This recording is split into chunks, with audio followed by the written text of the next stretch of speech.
Velthari stood at the wide window of the Alliance command station and watched the small human ships arrive. His green scales rippled with annoyance as he counted only 12 vessels. The Kalari Empire had sent 30 warships just for this simple meeting. These humans clearly did not understand the importance of showing strength. The alien commander turned away from the window and walked to the briefing table. His clawed feet clicked on the metal floor as he moved. The datapad in front of him showed everything the Alliance knew about this new species called humans. Velthari read through the information again and shook his large head. Humans came from a small blue planet called Earth. They had only learned to travel between stars 50 years ago. Most species took hundreds of years to master such technology. The humans seemed to rush everything. Their ships were simple and crude compared to Kalari designs. Their weapons were basic energy cannons that would barely scratch Alliance armor. The physical data made Velthari even more confused about why the Alliance wanted these creatures as members. Humans were tiny compared to most galactic species. An average human male stood only about 6 feet tall. Velthari himself was over 8 feet and much stronger. Humans had no natural armor, no claws, no poisonous bite. They lived for less than 100 years, while Kalari could live for 300. Most strange of all, humans seemed to have no real military tradition. The reports showed they had fought small wars on their home planet, but nothing like the great campaigns the Kalari had waged across dozens of star systems. How could such weak creatures have anything to offer the mighty Alliance? The door to the briefing room opened with a soft hiss. A human walked in first, and Velthari studied the alien carefully. The human was shorter than expected, with dark hair and calm eyes. He wore a simple blue uniform with small metal badges. Behind him came 2 more humans, 1 female and 1 male. "Commander Velthari," the first human said with a slight bow. "I am Captain Lee Dong-min of the Earth Defense Force. This is Sergeant Kim Hae-won and Commander Park Jin-woo." Velthari looked down at the small group and nodded once. The female human, Kim Hae-won, stood very straight and still. Her eyes moved around the room quickly as if she was looking for threats. The other male, Park Jin-woo, carried a datapad and watched Velthari with interest. "I am honored to meet the famous Kalari military," Captain Lee said. "We have heard many stories of your victories in battle." The words sounded respectful, but Velthari thought he heard something else in the human's voice. It was not fear exactly, but it was not simple admiration either. The human spoke like someone studying an opponent, not greeting an ally. "Your species is new to space travel," Velthari said, settling his large body into a chair designed for Alliance species. "The Kalari have been warriors among the stars for over 1,000 years. We will teach you how real soldiers fight." Kim Hae-won's mouth moved slightly, almost like a smile. Velthari wondered what the human female found amusing about his words. "We would be grateful to learn," Captain Lee replied. "Our people have much to discover about galactic warfare." Commander Park Jin-woo looked up from his datapad. "Your battle records are very impressive, Commander Velthari." The victory at the Nexus colonies was particularly well planned. Velthari felt a moment of surprise. The battle at Nexus had happened 30 years ago. These humans had studied Kalari military history before coming here. Perhaps they were not completely stupid. "You know of our campaigns?" Velthari asked. "We study all our new allies," Park Jin-woo said. "It helps us understand how to work together better." The briefing continued for 2 hours. The humans asked many questions about Alliance military structure, weapon systems, and battle tactics. They seemed especially interested in how different species fought together during large conflicts. Velthari found their questions oddly specific, as if they were looking for weaknesses rather than just learning.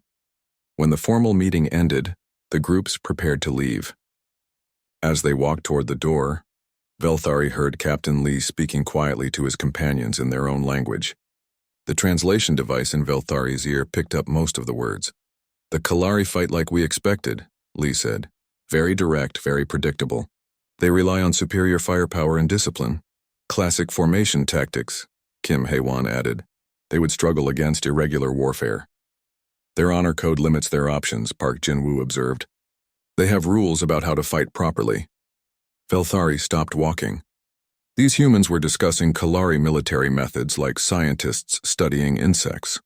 There was no respect in their voices, only cold analysis. The alien commander felt a strange chill run through his body. Before leaving, Admiral Cho Sang-ho arrived to escort the human delegation. He was an older human with gray hair and tired eyes. As they prepared to board their transport, Admiral Cho mentioned something that made Velthari's scales twitch with unease. "I hope our people can serve together well," Admiral Cho said. "Earth has been peaceful for 50 years now. World War III taught us many hard lessons about the cost of conflict." "World War III?" Velthari asked. "I do not see this in your files." Admiral Cho's expression became distant. "It ended just before we achieved faster-than-light travel. Perhaps that is why we were so eager to reach the stars. We needed to leave the past behind." Kim Hae-won looked at the Admiral with something like warning in her eyes. Captain Lee stepped forward smoothly. "Ancient history," Lee said. "We prefer to focus on the future now." As the humans departed, Velthari stood alone in the docking bay. Something about the conversation bothered him, but he could not identify what it was. These creatures seemed harmless enough. They were small, weak, and new to space. Their technology was primitive and their ships were few, but there had been something in their eyes when they studied him. Something cold and calculating that reminded Velthari of the look predators got when choosing prey. It made no sense. Humans were obviously not predators. They were barely evolved enough to leave their home planet. Yet as Velthari walked back to his quarters, he could not shake the feeling that he had missed something important. The humans had asked too many specific questions. They had studied Kalari history too carefully, and they had spoken about their own military methods, like people who knew much more about war than their files suggested. Thari decided he would request assignment to the next joint mission with human forces. He wanted to see how these strange creatures actually fought. It would probably be amusing to watch them fumble with real military operations. At the very least, it would give him a chance to understand what made these primitive aliens think they belonged among the warriors of the galaxy. He had no idea that this decision would change everything he thought he knew about warfare, about strength, and about what it truly meant to be afraid. 2 months later, Velthari found himself aboard the Kalari cruiser Vengeful Strike, leading a patrol mission into the disputed zone. High Command had granted his request to work with human forces, though they seemed puzzled by his interest. The official orders were simple: investigate reports of missing colony ships near the border with unclaimed space. Velthari stood on the bridge of his ship and watched the human vessels through the main view screen. Captain Lee Dongmin commanded a small fleet of 12 ships. They looked even more primitive up close, with simple hull designs and basic weapon mounts. The largest human ship was barely half the size of Velthari's cruiser. "Human fleet is requesting formation coordinates," reported his communications officer, a young Kalari named Zethkar. "Tell them to follow our lead," Velthari ordered. "Stay behind our ships where they will be safe." The patrol had been routine for 3 days. They investigated 2 abandoned mining stations and found nothing but empty corridors and silent machinery. The humans followed the Kalari ships quietly, maintaining proper distance and radio discipline.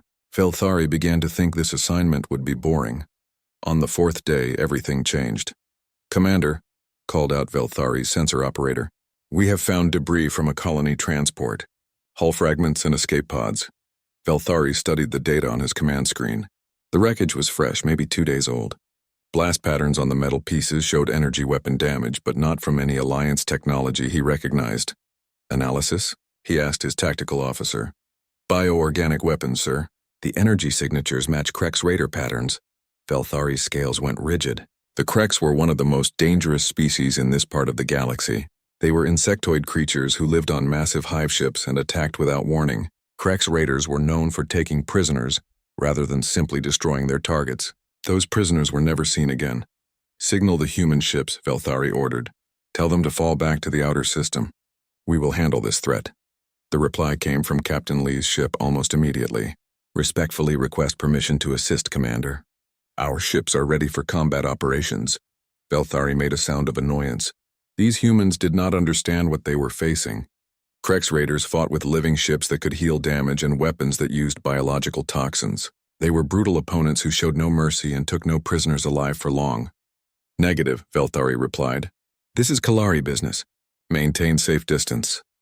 But before the humans could respond, alarms began sounding throughout the Kalari ship. Sensor readings flooded the main screen as multiple contacts appeared at the edge of the system. 7 Krek's vessels incoming, the sensor operator announced. 3 destroyer class and 4 cruisers. They have detected us. Velthari felt his blood heat up for battle. 7 ships was a serious threat, but the Kalari had faced worse odds before. His 5 cruisers could handle Krek's raiders if they fought with discipline and coordination. Battle stations, he commanded. Signal the fleet. Standard formation Alpha. We engage at maximum range. The Kalari ships moved into their traditional fighting formation, spreading out to bring all weapons to bear while maintaining mutual support. Velthari watched with satisfaction as his captains executed the maneuver perfectly. This was how real warriors fought, with order and precision. The human ships did something unexpected. Instead of retreating to safety, they began moving into their own formation. Velthari watched in disbelief as the 12 small vessels arranged themselves in a pattern he did not recognize. "What are those humans doing?" he demanded. "Unknown, sir," replied his tactical officer. "Their formation does not match any Alliance combat doctrine." Captain Lee's voice came over the communication channel. "Kalari Fleet, this is Human Squadron Leader. We are ready to support your attack." "I ordered you to retreat," Velthari snapped. "You are not equipped for this level of combat." "With respect, Commander," Lee replied. "My orders from Earth Defense Force are to assist our allies whenever possible. We will not abandon you." Before Velthari could argue further, the Krek ships opened fire. Streams of bioenergy lanced across space toward the Alliance vessels. The Kalari ships responded with their own weapons, filling the void with flashes of destructive light. The battle began exactly as Velthari expected. The Kreks fought aggressively, trying to close distance where their organic weapons would be most effective. The Kalari maintained formation and used their superior firepower to keep the enemy at range. It was a textbook engagement between 2 military forces. Then the humans did something that made Velthari's mind freeze with confusion. They disappeared. One moment, the 12 human ships were visible on sensors, moving in their strange formation. The next moment, they were gone. Not destroyed, not retreating, simply not there anymore. "Sensor malfunction?" Velthari asked. "Negative, sir. All systems functioning normally." "The human ships have somehow masked their signatures." Velthari had never heard of such technology. Alliance stealth systems could reduce sensor signatures but not eliminate them completely. How were these primitive humans hiding from military-grade sensors? The answer came 30 seconds later when the Krek ships began exploding. The first Krek's destroyer simply came apart, its biohull splitting open like a flower. Then a second ship lost power and began drifting. A third erupted in internal explosions that tore through multiple decks. "What is happening?" Velthari demanded. "Are there other Alliance ships in the system?" "No, sir," his sensor operator replied, voice filled with disbelief. "The attacks are coming from the human vessels. They are somehow striking the Krek ships while remaining undetected." Velthari watched his tactical display in growing amazement. The human ships appeared on sensors only long enough to fire, then vanished again immediately. They were not fighting like any military force he had ever seen. They moved like ghosts, striking without warning and disappearing before the enemy could respond. But it was not just their stealth that disturbed him. It was how they chose their targets. The Kalari fought with honor, engaging the nearest enemy ships and trading fire until one side or the other was defeated. The humans fought like assassins. They targeted the Krek's command ship first, then the vessels with the most dangerous weapons, then the ships trying to retreat. Lieutenant Yoon So-young's voice came over the communication channel, speaking rapidly in the human language. The translation system struggled to keep up with her words, but Velthari caught fragments about target priorities and weakness analysis. Within 10 minutes, 5 of the 7 Krek ships were either destroyed or disabled. The remaining 2 vessels tried to escape, but the humans were already moving to intercept them. The Kalari fleet had barely fired a shot. "Human Squadron Leader," Velthari called. "How are you doing this?" Captain Lee's voice was calm and professional. "Doing what, Commander?" "Your ships. Your weapons. Your tactics. None of this matches your technology reports." There was a pause before Lee responded. "Perhaps our reports did not include everything, Commander. Earth Defense Force believes in maintaining some operational security." Velthari felt a chill run through his body. These humans had been hiding their true capabilities. Their primitive appearance was deliberate deception. But why would a new Alliance member conceal their military strength? The last Krek ship died in a burst of bioorganic fire. The human vessels reappeared on sensors, once again looking like simple patrol craft. But Velthari could no longer see them the same way. He had watched them destroy a Krex raider fleet with casual efficiency. "Well fought," Captain Lee said over the communication channel.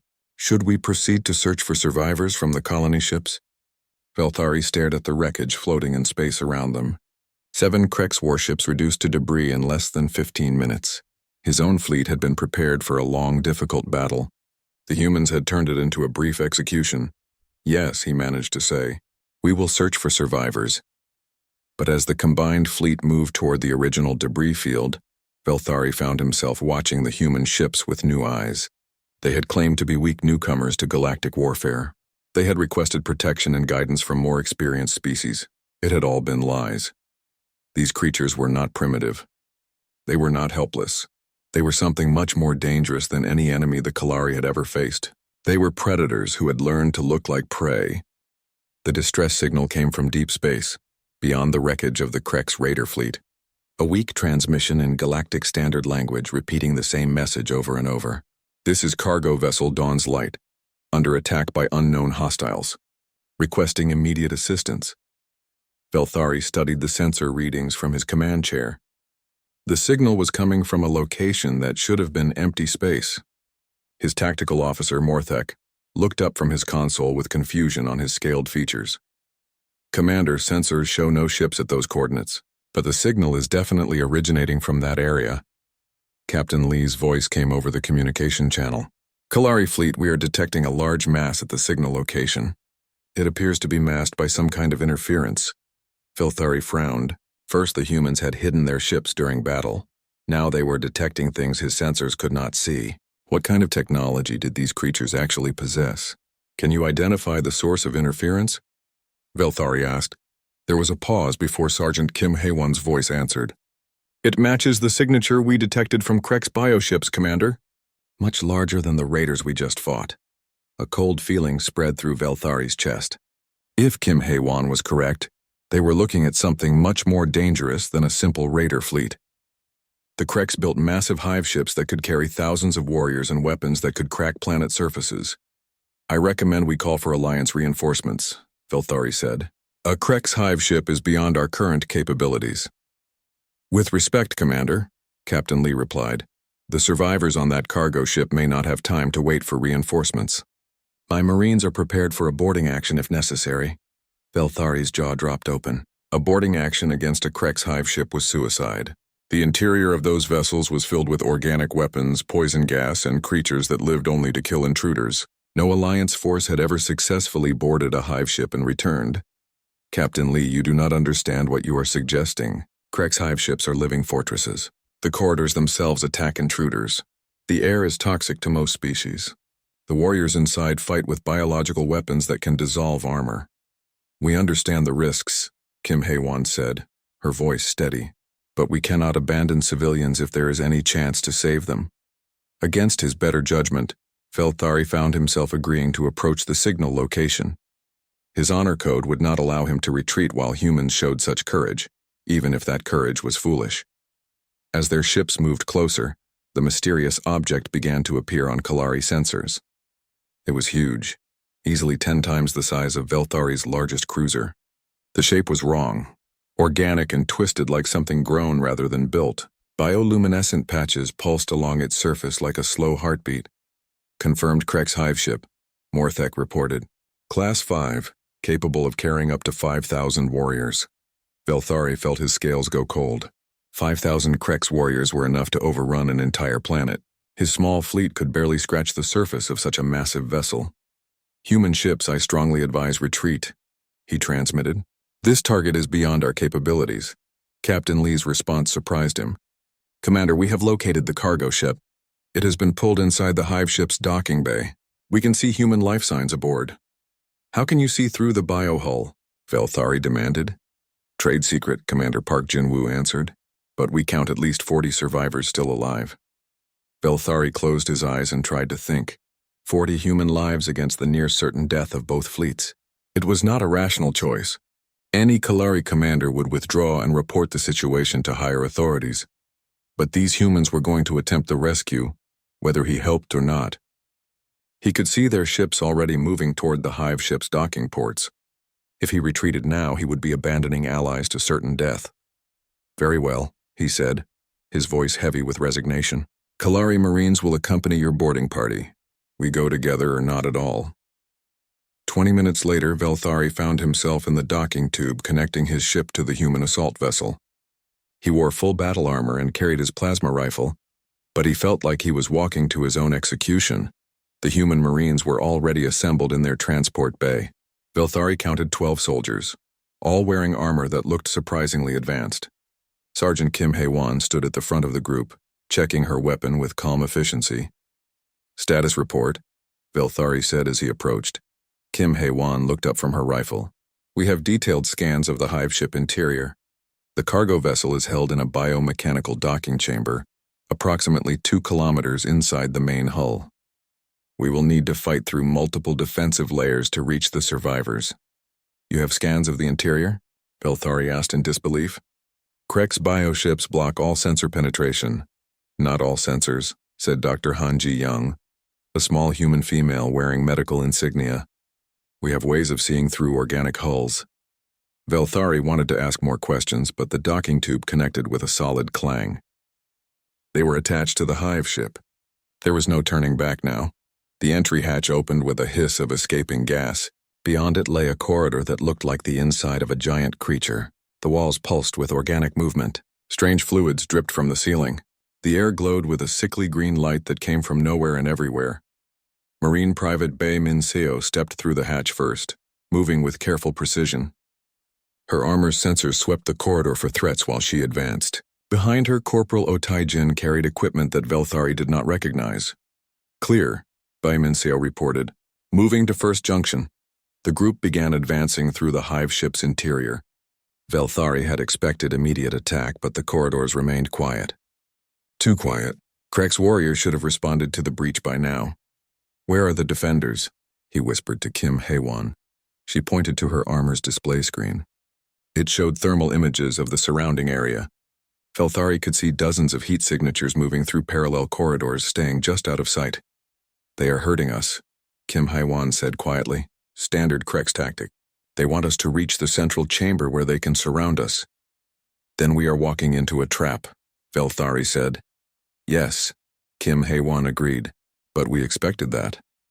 Before Velthari could ask what she meant, Corporal Oh Tae-jin began placing small devices along the corridor walls. They attached themselves to the organic surface and immediately began to glow with a soft blue light. What are those? Velthari asked. Insurance, Oh Tae-jin replied. They continued deeper into the hive ship. The corridors grew stranger as they advanced. Some passages moved like throat muscles, trying to push intruders back toward the entrance. Others secreted acidic fluids that hissed and bubbled against their armor.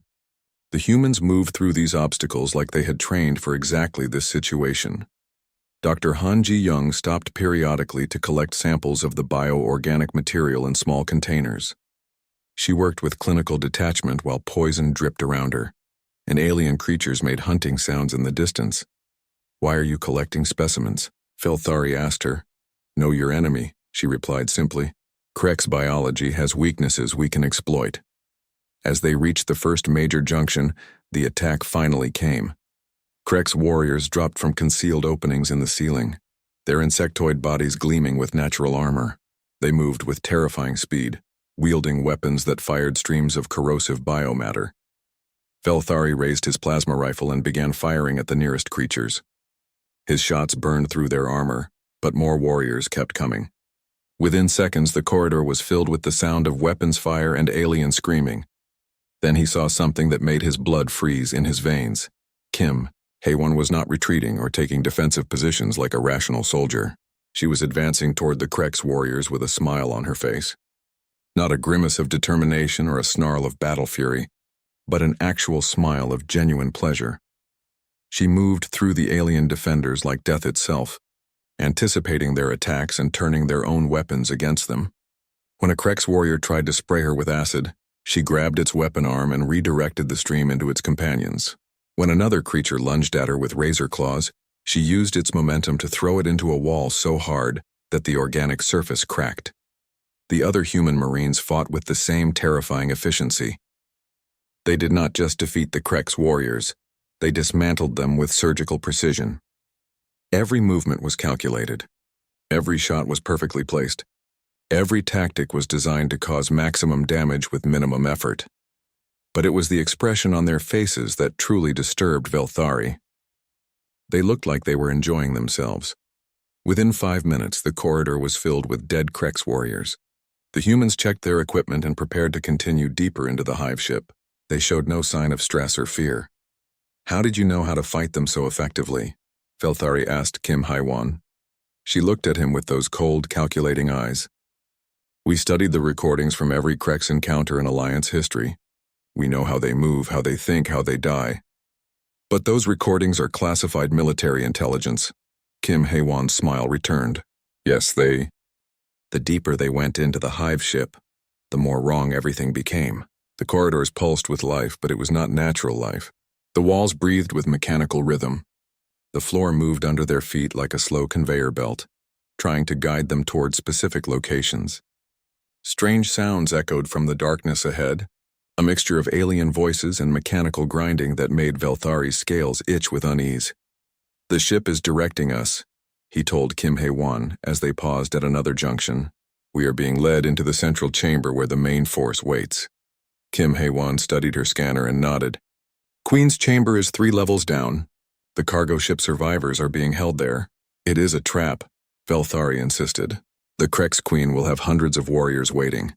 The chamber itself will be filled with biological weapons and environmental hazards." "Probably," Kim Haiwan agreed. "But that is where the civilians are." Velthari watched the human Marines prepare for the next phase of their advance. They moved with deadly precision, but there was something else now. They were no longer just following Krex tactics that they had studied. They were improving on them. Specialist Nam Sujin had been placing small sensors as they advanced. Now she showed Velthari a 3-dimensional map of the entire hive ship interior. It was more detailed than anything the Kalari military had ever achieved. "How did you map the structure so quickly?" Velthari asked. "We have been scanning since we docked," Nam Sujin replied. "The biohull blocks most sensors, but not all. We can see heat patterns, electrical activity, structural weak points." Lieutenant Colonel Zhang Yubin pointed to the map display. "The Queen's chamber has 6 main entrances and 12 secondary passages. Standard Krex defensive pattern assumes attackers will use the main entrances, where they can be surrounded and destroyed." "So we will use the main entrances?"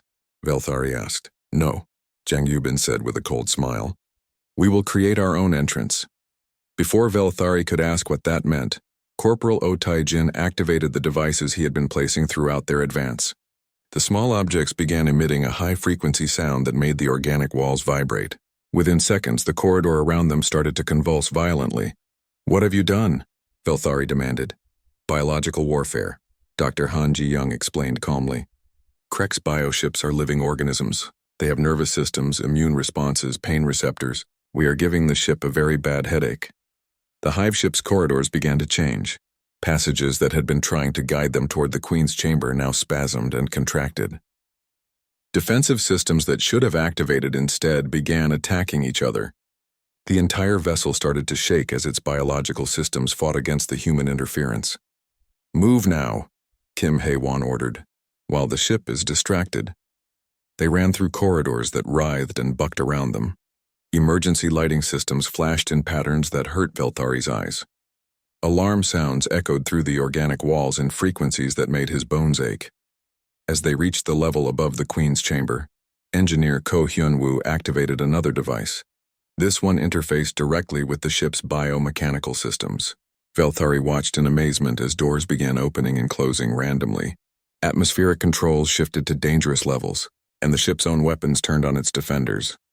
"You are using the ship against itself," Velthari said. "Every system has weaknesses," Ko Hyun-woo replied. "Even biological ones. Especially biological ones." They reached a junction where Medical Officer Sim Bo-ra was treating 2 Kalari Marines who had been injured by toxic spores. She worked with equipment that seemed far too advanced for a simple field medic. The injured soldiers were not just healed but enhanced, moving faster and hitting harder than before. "What kind of medical treatment is that?" Velthari asked. "Combat enhancement," Sim Bo-ra said without looking up.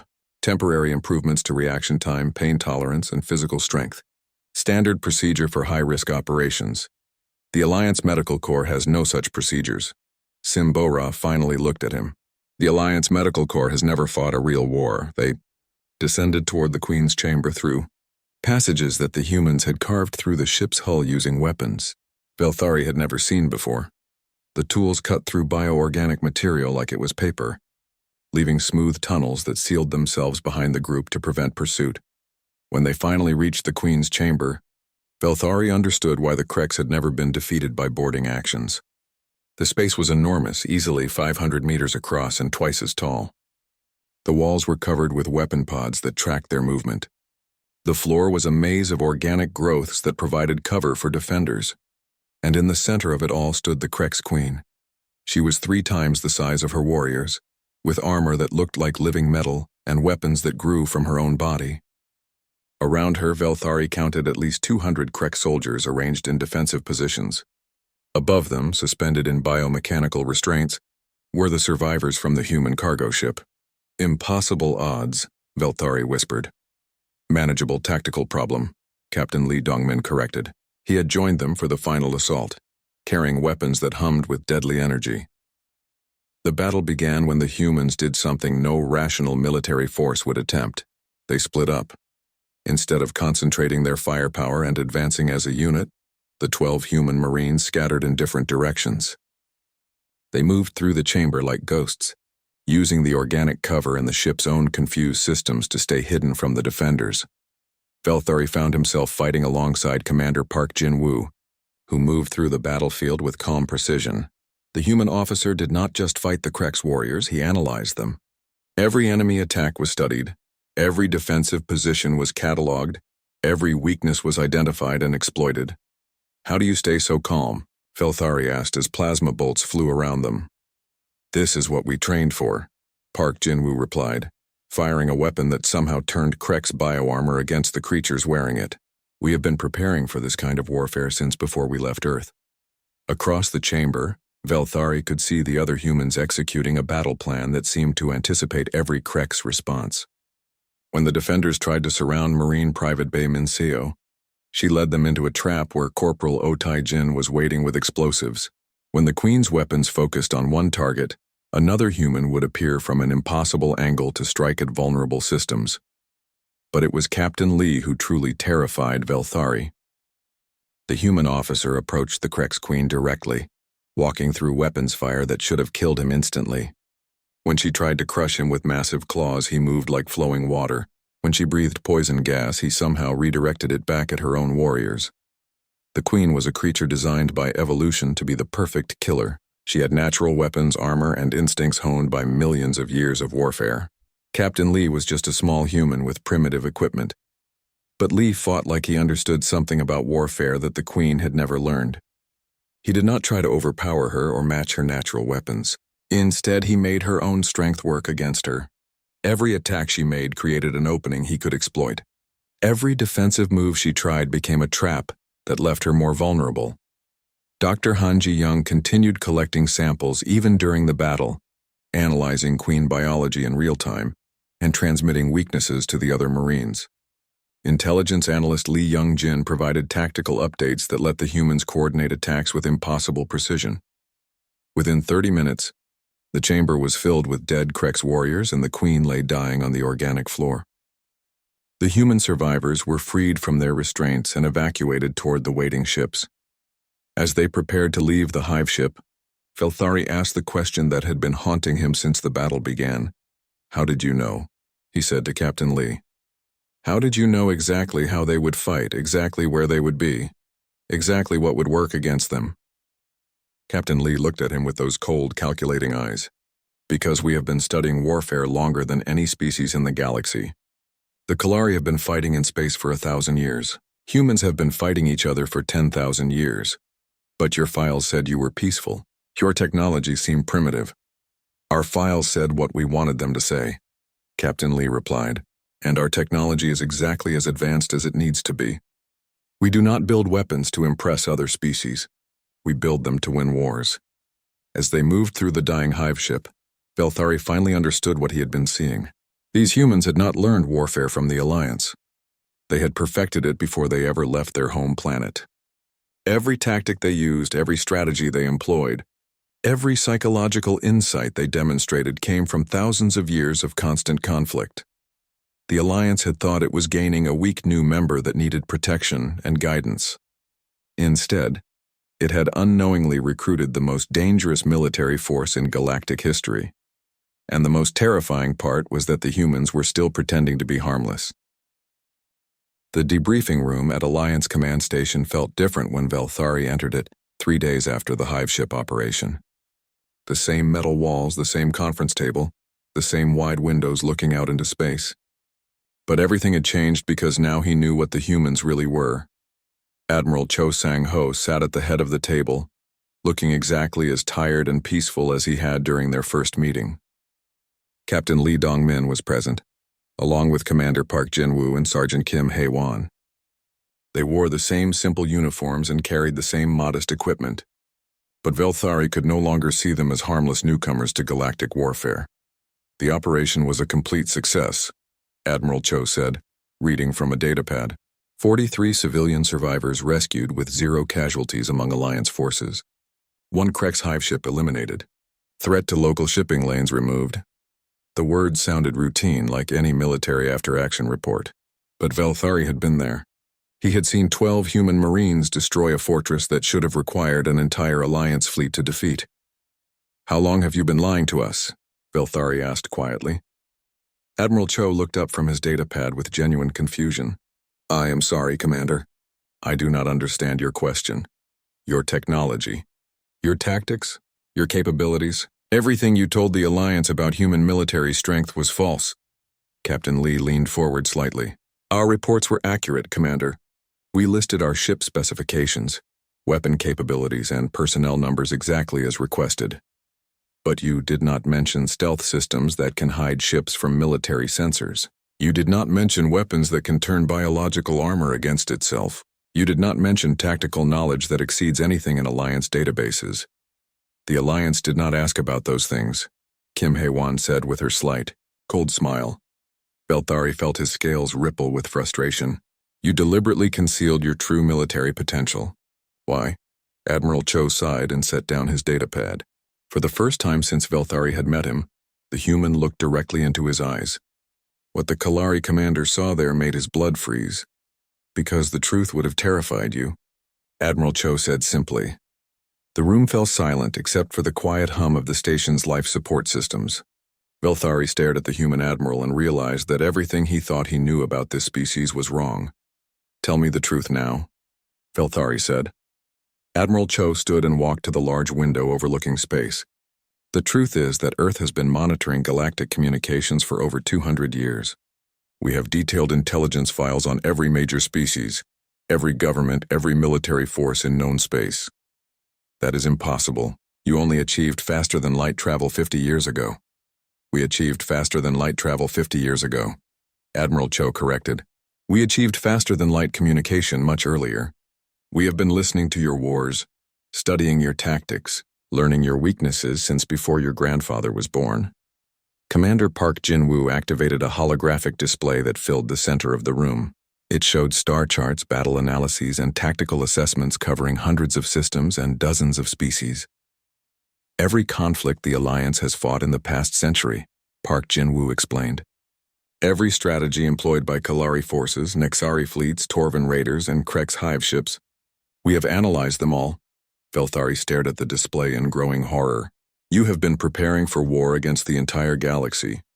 We have been preparing for war against anyone who might threaten Earth," Captain Lee said. "The galaxy is a dangerous place. Species rise and fall, alliances form and break. We needed to be ready for any possibility." Intelligence analyst Lee Young-jin joined the conversation from her position at a side console. "Human military doctrine is based on a simple principle. Hope for peace, but prepare for war. We hoped we would never need these capabilities. But we could not take that chance with the survival of our species." "World War III, Velthari said, remembering Admiral Cho's earlier comment. "What really happened?" Admiral Cho turned away from the window. 54 years ago, Earth was divided into competing nations that had been fighting each other for thousands of years. We had nuclear weapons, biological weapons, chemical weapons. We had armies that could destroy continents and fleets that could poison oceans. What changed? Velthari asked. "We detected your communications," Dr. Choi Yoon-kyung said as she entered the room. The human xenopsychologist carried files that looked far too detailed for a peaceful first contact mission. "We realized we were not alone in the universe," she continued. "We learned that there were species out there with technology centuries ahead of ours, with military traditions spanning thousands of years, with the power to destroy entire planets." Admiral Cho nodded grimly. "World War III ended not because we learned to love peace, but because we realized we had much bigger enemies to worry about." The holographic display changed to show Earth's solar system. Velthari could see defensive installations that had not appeared in any Alliance intelligence reports. Weapons platforms, sensor arrays, and fleet bases that could support a military force 10 times larger than what humans had claimed to possess. "The past 50 years have been humanity's greatest military buildup in history," Captain Lee explained. "Every resource, every scientific advance, every tactical innovation has been focused on preparing for contact with galactic civilization. But you joined the Alliance peacefully," Velthari protested. "You requested membership and protection." Sergeant Kim Hae-won's smile returned, colder than before. "We requested membership to learn about our potential enemies from the inside. Protection was never something we needed." Dr. Choi Yoon-kyung opened one of her files and showed Velthari psychological profiles of every major Alliance species. The documents contained detailed analyses of cultural weaknesses, military blind spots, and tactical limitations. "Every species we have encountered fights according to predictable patterns," she explained. "The Kalari value honor and direct confrontation. The Nexari rely on superior technology and overwhelming firepower. The Torvan use speed and surprise attacks. The Kreks depend on biological weapons and swarm tactics. Humans fight to win," Captain Lee added. "We do not care about honor, tradition, or fair play. We care about protecting our people and eliminating threats. Everything else is just details." Velthari felt a chill deeper than anything he had experienced in the hive ship. "You could destroy the Alliance if you wanted to." "Probably," Admiral Cho admitted. "But we do not want to. The Alliance serves our purposes by maintaining peace between species that might otherwise threaten Earth. As long as that continues, we have no reason for conflict." "And if it does not continue?" Velthari asked. The room fell silent again. Velthari looked around at the human faces and saw the same cold calculation in all of their eyes. They had answered his question without saying a word. "This is why you inspire terror," Velthari said finally. "Not because you are stronger or more advanced, but because you are completely unpredictable. Other species fight for territory, resources, or dominance. Humans fight for survival, and that makes you capable of anything." Admiral Cho nodded slowly. "Now you understand why we concealed our capabilities." "The galaxy is not ready to know what humanity really is." As the meeting ended and the participants prepared to leave, Velthari remained at the table. He watched through the window as human ships departed the station, looking exactly like the small, primitive vessels they pretended to be. But now he knew the truth. Humanity had not joined the galactic community as junior members seeking guidance. They had infiltrated it as apex predators studying their hunting ground. The most terrifying realization was that this had been their plan from the beginning.